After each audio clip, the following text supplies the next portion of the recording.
এত চিল্লা চিল্লি কেন? এই সারাইছে বসে আমি আসতে একটু লেট করছি আর সবাই মাছের বাজার লাগিয়ে দিচ্ছ। ওই ক্লাস ক্যাপ্টেন কারা রে? স্যার আমি স্যার। তোরে না কইছি ক্লাসে যে কথা কইব তাগো নাম বোর্ডে লেখে রাখবি। স্যার লেখছি তো স্যার। উই যে ও নো। ওই না হিদ্র খারা। ওই আর কথা কবি না কবি না স্যার আর কথা কবি না স্যার না আর কথা কব না স্যার। ওই তারপর কারা? Sarjis 3 star, Hasnat 3 star. হাই রে এক স্টারে যাই মারতিছে 3 স্টারে তো মাইরেই ফেলাইবো। ওই ওরা তো সমন্বয়ক, অগরে কিছু কইলে ওরা তো আবার আন্দোলন করে আমার স্কুল থেকে বরখাস্ত করবো। না না চাকরি তো বাঁচাই তুইব। ওই এদের নাম লেখছে কেরা? স্যার আমি স্যার। তুই বেঞ্চের নিচ দা মাথা দে। এ স্যার এটা তো বেআইনি। তুইও বেঞ্চের নিচ দা মাথা দে। স্যার স্যার ওই ওই তোর স্কুল ডেস্ক তোর স্কুল ডেস্ক। স্যার আমার ডেস্ক তো তাও স্কুল ড্রেসের কাছাকাছি আছে, কিন্তু ওরা তো পাঞ্জাবি বই রাইছে। ওই আজকে থেকে পাঞ্জাবি তো স্কুল ড্রেস, সবাই পাঞ্জাবি বেরাবি। চাকরি তো বাঁচাই তুইব। আচ্ছা শোনারা, তোমরা দুইজনকে সমন্বয়ক আসিফ নাহিদ ওরা কো? ওরা আর আসবো না স্যার। কেন আসবো না? কেন আই স্যার কি করবো স্যার?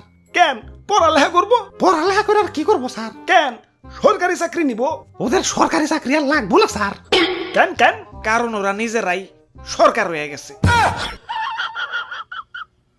স্যার আপনি হোমওয়ার্ক দেখবেন না স্যার? আপনি তো কইছিলেন যে হোমওয়ার্ক না করে নেইব, ওরা ইচ্ছা মতন পিটাইবেন।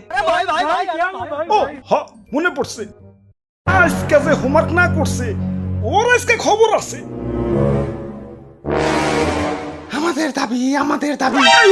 তোমাকে হোমওয়ার্ক চেয়ে নেই তো, তোমাকে হোমওয়ার্ক লাগবো না। তোমরা হইলা সমন্বয়ক, তোমরা দেশের কাজ করবা, বাড়ির কাজের দরকার নাই। বসো বসো। ওই আর পিছনের তোরা কি হোমওয়ার্ক করছস?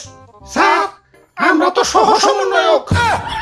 হাই হাই, আগে তো দেখতাম দেশের কিছু লোক সভাপতি আর বাকি সব সহ সভাপতি, এখন তো দেখতাছি কিছু সমন্বয়ক আর বাকি সব সহ সমন্বয়ক।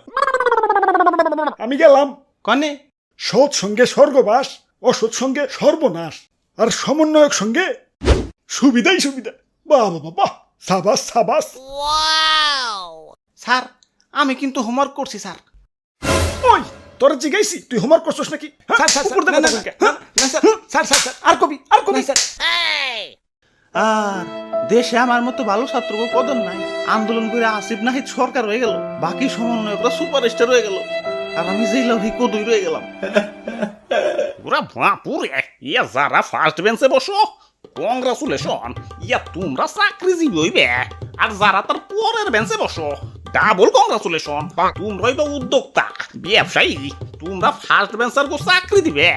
আর যারা আমার মতো লাস্ট বেঞ্চে বসো ট্রিপল কংগ্রাচুলেশন, তোমরা এবার নেতা এমপি মন্ত্রী, তোমরা আবার আগের বেঞ্চার গো উঠবোস করাইবে। আর যারা লাস্ট বেঞ্চেরও পরের বেঞ্চে বসে, মানে ক্লাসে না রাজপথে বসে, তাগো কংগ্রাচুলেট করে ছোট করবো না। ইয়া তোমরাই বা সমন্বয়ক, তোমরাই এমপি মন্ত্রী সহ পুরো দেশের সিস্টেমটাই উঠবোস করাইবে। ওই কিরে, কালকা তোর স্কুলে দেখলাম না কে? ও নো। ওই না স্কুল ফাঁকি দিল, আর ফাঁকি দিবি, আর ফাঁকি দিবি। স্যার সমন্বয়করা কিন্তু 3 মাস ধরে স্কুল আহে না। ওই তোর জিগাইছি, হ্যাঁ উপর দে কথা কইলকে। স্যার না আর কবি না স্যার আর কবি না স্যার। স্যার ভুলে গেছে স্যার তোরা জিগাইছি ভুলে গেছে স্যার। ওরা স্কুলে আইলে দেশ সংস্কার করবো করা, তুই করবি? স্যার তুই করবি? চাকরি তো বাঁচাই তুইব।